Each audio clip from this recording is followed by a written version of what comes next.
I moved out here chasing silence. After years swallowed up by the hum of traffic, the sirens, the shouting neighbors, and the non-stop grind of city life, I wanted out. I didn't just want space, I needed it. A little semi-rural neighborhood on the edge of town sounded like heaven. My house was far from perfect, a tired fixer-upper with peeling paint, creaky stairs, and more wasps in the attic than insulation. But it was mine. It had a sprawling backyard, a garage that just begged to be turned into a workshop, and most importantly, peace. For the first time in years, I could hear birds in the morning instead of car alarms. The first few days were like a dream. I drank coffee on my back porch while deer wandered past the fence line. I spent hours in the garage sorting tools, planning projects, imagining a future where I could finally breathe. I didn't know any of the neighbors yet, and honestly, I liked it that way. I wasn't looking for cookouts or community potlucks. I just wanted to be left alone. But the thing about peace is, it only takes one person to ruin it. The first time I saw her, I was trimming branches by the driveway. I heard the engine before I saw the machine, an ATV, caked in dried mud, barreling down the gravel road like it was the Daytona Speedway. She didn't slow down as she passed, didn't wave, just shot me a sharp, sizing glance from behind oversized sunglasses. Blonde bob, sun visor, scowl permanently set like she was chewing on a lemon. She kicked up a cloud of dust that settled on my freshly washed truck. That was my introduction to Karen. I tried to shake it off. Not everyone waves. Maybe she was having a bad day. Maybe she always looked like she wanted to stab someone with a garden trowel. Whatever, not my business.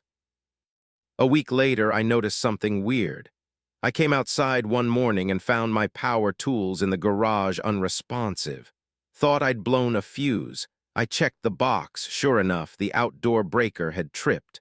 Odd, I reset it, didn't think much of it. But then it happened again. And again, always overnight or when I wasn't home.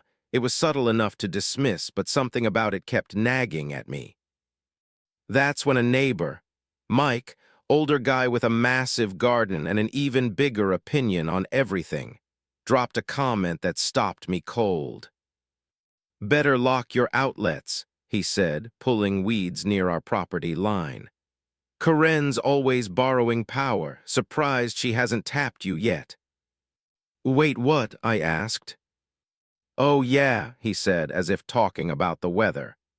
"Back shed, rigged up with cords half the time. She used to run 'em from the Johnsons before they moved. Said she needed it for the ATV. Claimed she was entitled since the HOA still hadn't fixed the communal lines." He snorted. "She's something else." I don't remember the rest of what he said. My ears were ringing. Borrowing power? No, this wasn't borrowing. This was theft.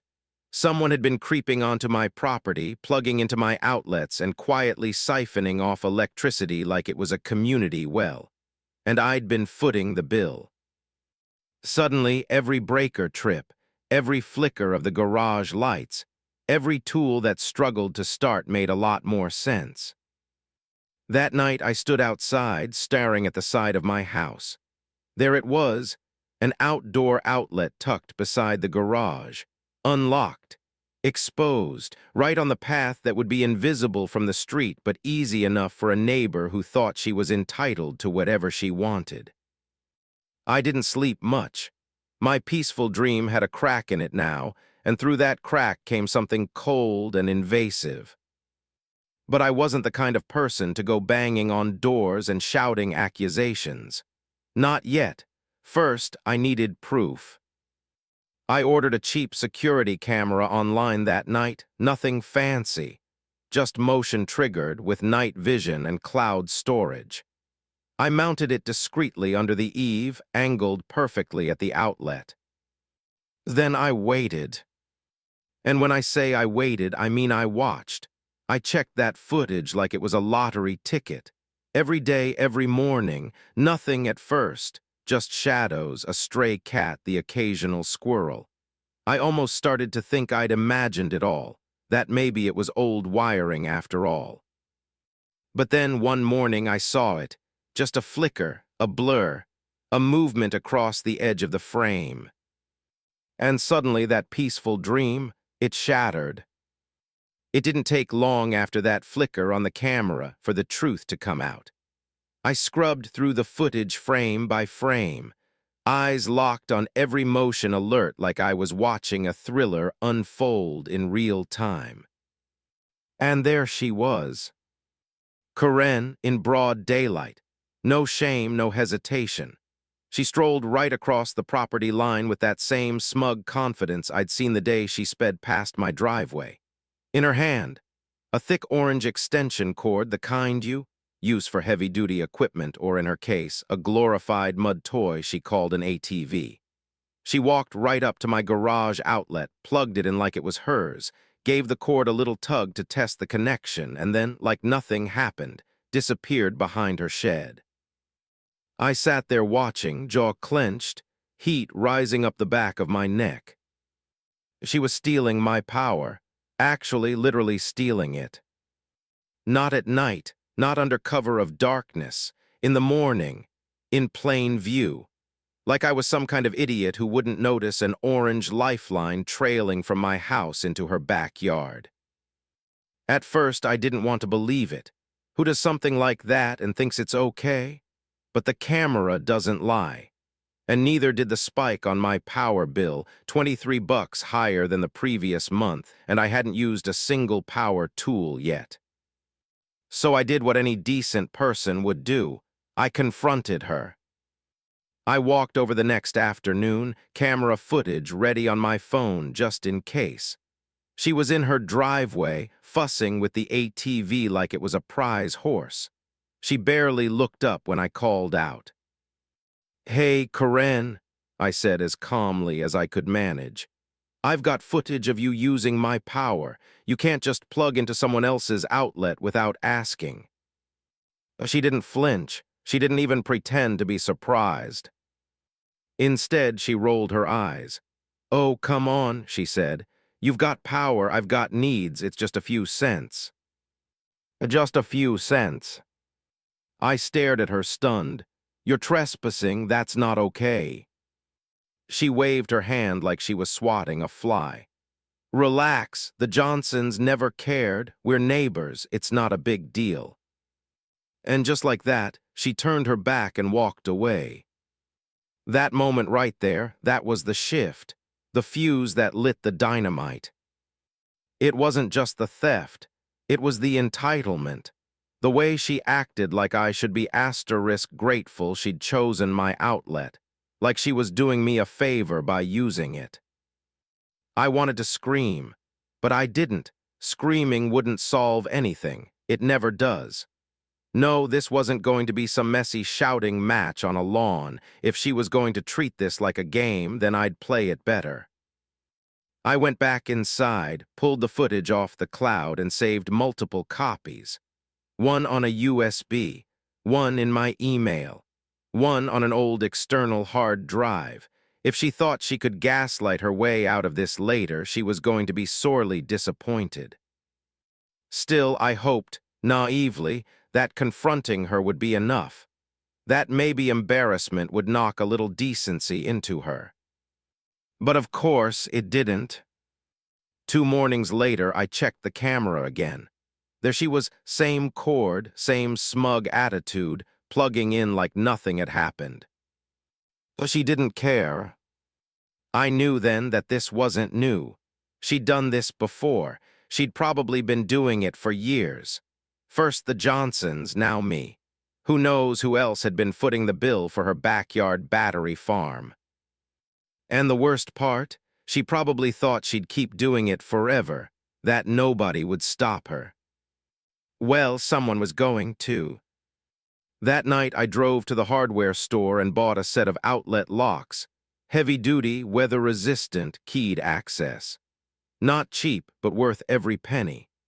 I installed them on every external plug I had, triple-checked each one, and even added a second camera, angled from the opposite side.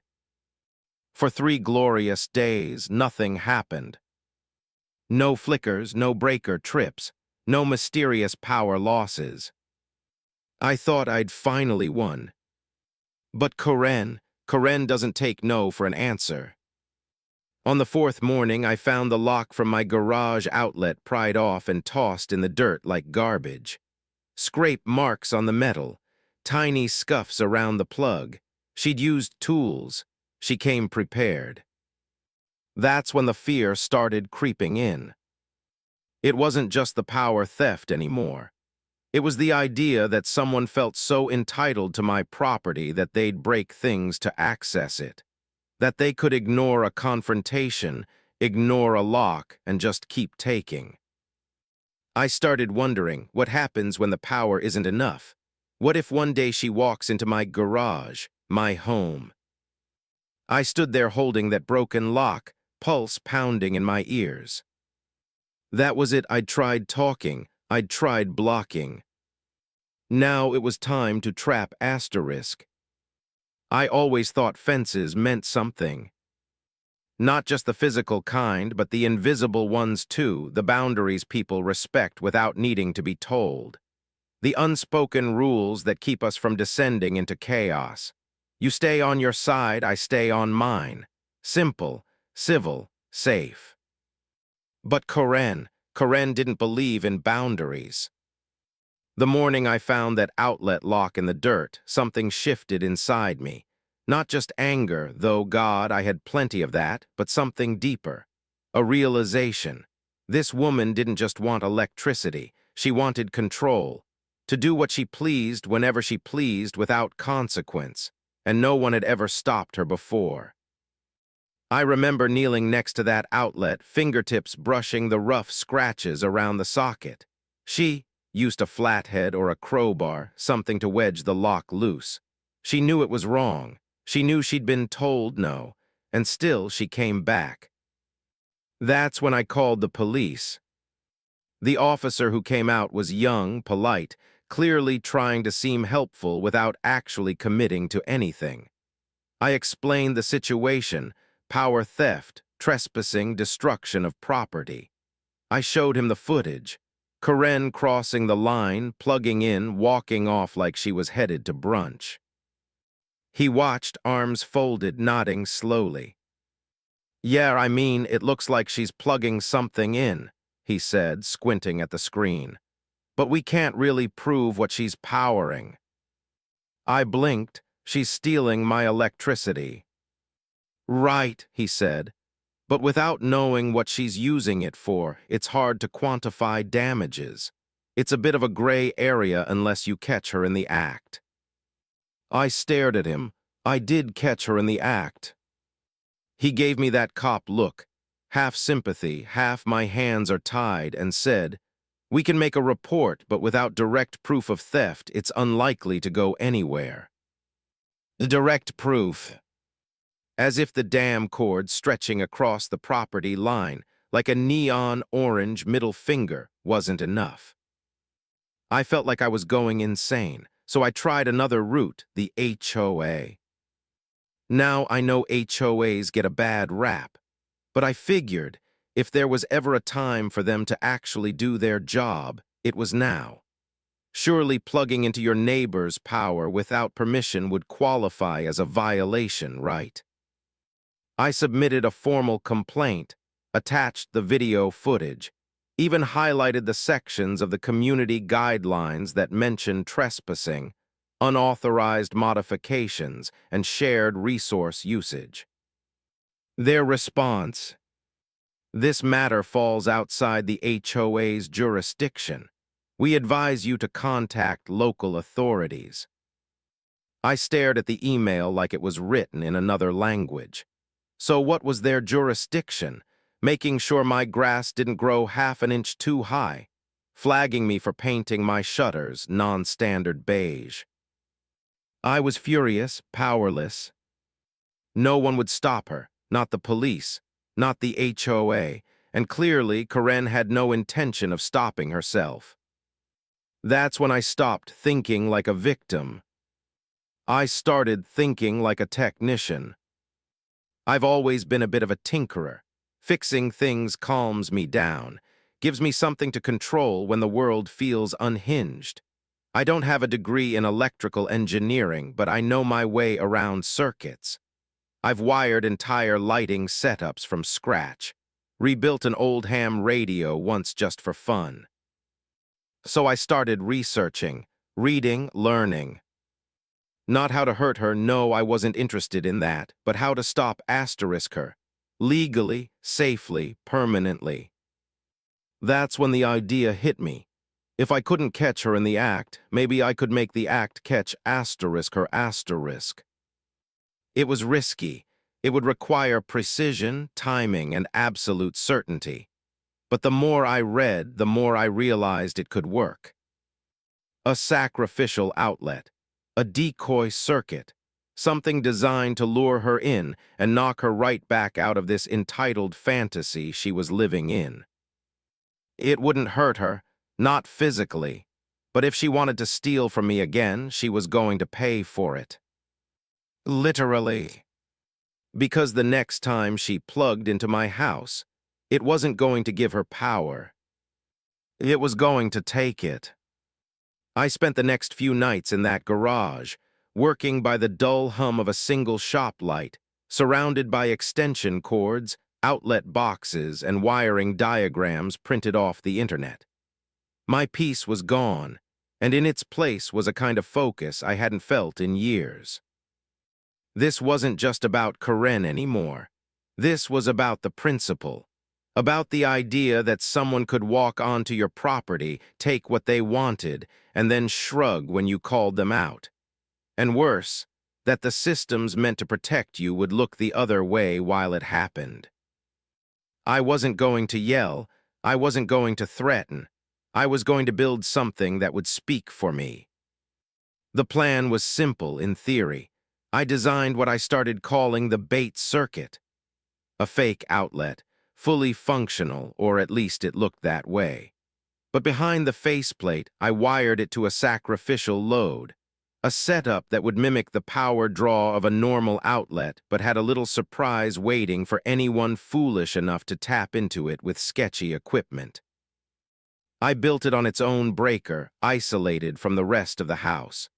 That way, if something went wrong, the worst that would happen is the bait circuit would trip. No risk to my appliances, no risk to the house. And absolutely no risk to a person either. I made sure of that. The charge wouldn't hurt anyone, but it would fry any cheap, ungrounded plug that tried to leech from it.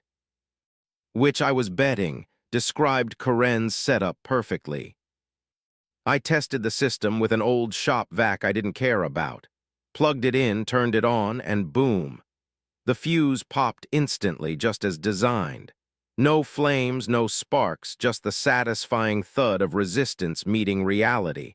The shop vac, dead, cord melted right at the base. Perfect. I patched it all up and installed the decoy outlet right where Karen liked to plug in, on the side of the garage, in the same housing, same look, same placement. To anyone walking by, it looked like I'd removed the lock and gone back to business as usual. But this time, it was a trap. And then I waited. Days passed, I didn't see her. No cords, no activity. I started to wonder if she'd finally gotten bored or scared. But Karen doesn't disappear, she pauses. And then one morning, there she was again. It was just after 7 a.m., the sun was barely up, and the dew was still clinging to the grass. I checked the footage from the new camera I'd mounted under the gutter. High angle, clean view. Karen crept around the corner of her shed like she was in a spy movie. Hoodie on, gloves, sunglasses, even though it was barely light out. She looked straight at the outlet, then up at the eaves, searching for the camera. Smart, but not smart enough. My new camera was nearly invisible from her angle. She crouched low, reached into her oversized tote bag, and pulled out the same orange extension cord I'd seen before. Only this time she had it coiled tightly, moving with deliberate care like she knew she was doing something wrong but just didn't care. She plugged it in, gave it the usual tug, and walked away. Back behind the shed. Back to that overgrown, mud-caked beast of an ATV, probably thinking she'd scored another free charge. I didn't do anything right away. I just smiled and waited. That outlet wasn't going to power her battery. It was going to kill it. The charge would take time to build, just enough for her to think it was working. But the second her jerry-rigged adapter tried to draw real power, the bait would bite. I spent the rest of the morning watching the feed like it was the Super Bowl. Every time a bird flew across the camera, I jumped. Every car that passed made my heart skip. And then just after 6:30 a.m. the next day, there was a sound. Not from the camera, from my house. A faint pop asterisk, followed by another. Then a low, ugly sizzling that seemed to float through the air like distant bacon on a frying pan. I stepped outside, barefoot, coffee in hand, and the smell hit me first, burnt plastic. Then I saw it. Just beyond her shed, a thin ribbon of gray smoke rising into the morning light. I took one long sip, smiled into the rim of the cup, and walked toward the chaos. Karen had finally triggered the bait. And what waited for her on the other end? Well, let's just say it wasn't free electricity anymore.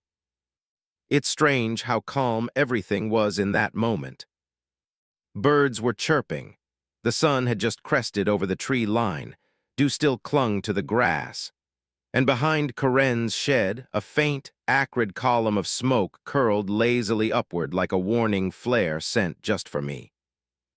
I walked across the property line slowly, deliberately, coffee still warm in my hand. I didn't rush. There was no need. The trap had sprung. The bait had been swallowed. Now it was time to see what kind of mess the predator made when she bit into something with teeth. I rounded the back of her shed, and there she was, standing over her ATV charger, red-faced, crouched in frustration, hands on her hips like she'd just discovered her car had been keyed by a ghost. The charger unit looked like it had been through a small war. The plug was blackened, half melted at the prongs. The extension cord had scorch marks up one side. The casing of her little DIY junction box, clearly cobbled together from mismatched parts, was visibly cracked, its innards charred. I stood there for a second before she noticed me. Then she spun, pointed, and barked, "Something's wrong with your power." The nerve, the absolute gall. I raised an eyebrow, kept my voice level. "That outlet, I only use it for my tools." She narrowed her eyes. "Well, something blew out my charger. You must have wired it wrong." I took a sip of my coffee. "You were using it, were you?" That stopped her, just for a beat, long enough for the implication to settle in. She hesitated, rage flickering behind her eyes, then crossed her arms and snapped.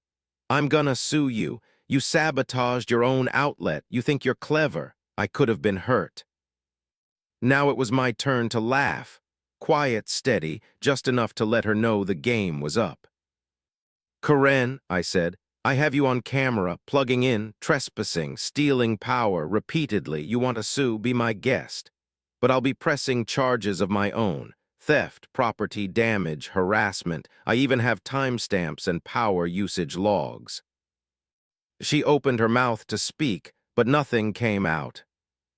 For the first time, she looked unsure, like the gears in her head were trying to spin but kept grinding to a halt.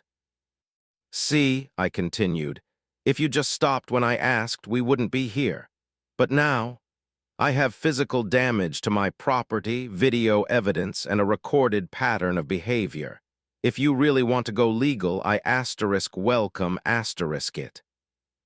She didn't say anything. She just stood there, shoulders rising and falling like she was trying to keep from screaming. Her face flushed deeper, whether from anger or embarrassment, I couldn't tell, And for a moment, I actually wondered if she'd lunge at me. But she didn't. She turned back to the ruined charger, picked it up like a broken doll, and stalked off toward her porch without another word.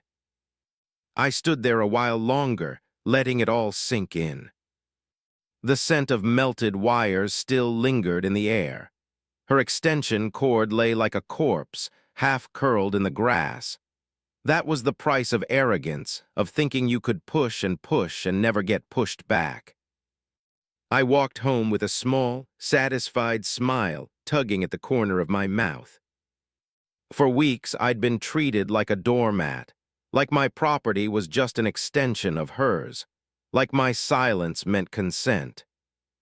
But now I'd spoken in a language she finally understood: consequences.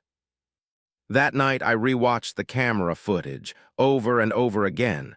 The moment she plugged in, the tiny spark, the twitch in her face when something didn't feel right, the way she paused, sensing she made a mistake, but too late. I backed it up and saved it under a new folder, Final Strike. Just in case. The next morning, there were no cords trailing across my yard.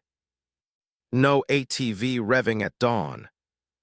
No trespassing footsteps in the dirt near my garage. It was quiet again. But this time the silence didn't feel vulnerable. It felt earned. I didn't feel like a victim anymore. I felt like someone who'd drawn a line and dared anyone to cross it again. Karen had played her last move. And this time, the board was mine. I thought that would be the end of it. Karen's charger was fried, the cord ruined, and her pride probably singed worse than the wiring. But people like her. They don't lick their wounds quietly. No, they reload. And sure enough, 3 days later, I got the email. The HOA had received a formal complaint against *me*. Apparently, I was conducting dangerous electrical experiments that were a threat to community safety. Karen claimed I was rigging my outlets to explode, and that I was harboring ill intent toward my neighbors. She even attached blurry photos of my garage workbench, taken from over the fence, as if a few power tools and a soldering iron made me some kind of mad scientist. I couldn't believe it. Not only had she stolen from me, broken my property, and trespassed, she was now trying to flip the narrative and paint herself as the victim. But this time, I was ready. I responded with a polite but firm letter, accompanied by time-stamped footage of every incident. Her walking onto my property, plugging into my outlet, removing the lock, even the moment her charger smoked itself into oblivion. I included screenshots, video links, and detailed logs showing the power surges that coincided with her usage. I laid it out like a prosecutor preparing for trial. The tone of the HOA shifted immediately. Suddenly, they were all about reviewing the matter thoroughly and ensuring proper enforcement of community guidelines. I offered to file a formal grievance. They declined, saying they would handle it internally. Translation: they realized Karen was a liability and they didn't want the paperwork. But the best part, that was yet to come. The next morning, my phone buzzed. Unknown number. I almost let it go to voicemail, but something told me to answer. It was the police. Apparently, Karen had tried one last Hail Mary. She filed a report claiming I had sabotaged her property. She told them I'd rigged an outlet with the intent to harm her equipment. I could practically hear her fake tears through the line. But the officer on the other end, he didn't sound convinced. "Sir," he said, "we've reviewed the situation, and honestly, it sounds like she's lucky * you didn't press charges." He actually chuckled. "If you'd wired that thing to hurt someone, that'd be one thing, but from what we're seeing, looks like she got what she deserved." I explained the setup again, how it was an isolated circuit designed not to harm anyone but to prevent unauthorized use. The officer asked a few more questions, then said, "You're good. Frankly, if she comes near your outlet again, we'll have more than enough for a trespassing case." And then came the twist I hadn't expected. Apparently, the surge that fried her charger, it didn't stop there. Karen's entire backup power rig, her generator, her inverter setup, the janky panel she'd hooked it all into, went out. The whole thing overloaded when the charger surged. The officer said they saw the service call from the local electrician. Fried wires, blown fuses, equipment damage all through her shed. Thousands of dollars gone in one pop. I didn't do it to bankrupt her. That was never the point. But karma doesn't ask permission before it cashes in. After that, the air around here changed. Karen stopped making eye contact. No more fake smiles or passive-aggressive waves. No more ATV joyrides blasting past my house at dawn. If anything, she seemed smaller now, diminished. Like someone finally told her the rules applied to her too, and she didn't quite know how to function in that world. It was the first time I'd seen her humbled, and I didn't even have to raise my voice to do it. All I had to do was stand my ground, document everything, and let the truth do the talking. Funny how that works. It's quiet now. Not the kind of silence that feels fragile or temporary, the kind I used to brace for, wondering when the next boundary would be crossed. No, this is a different silence. Solid, earned, like the exhale after a long breath held too tightly. Since the incident, Karen's been invisible. No more cords snaking across the lawn.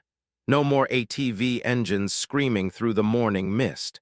She doesn't wave, doesn't glare, doesn't even look in my direction. When we cross paths, rarely, she turns the other way or disappears behind her fence like a ghost caught in daylight.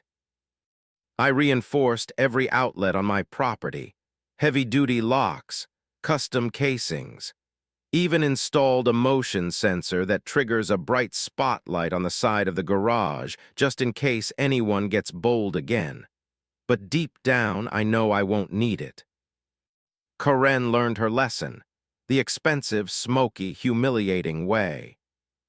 I think back sometimes to how it all started, a flipped breaker, a strange comment from a neighbor, a creeping sense that something wasn't right. How easy it would have been to ignore it, to just let it slide.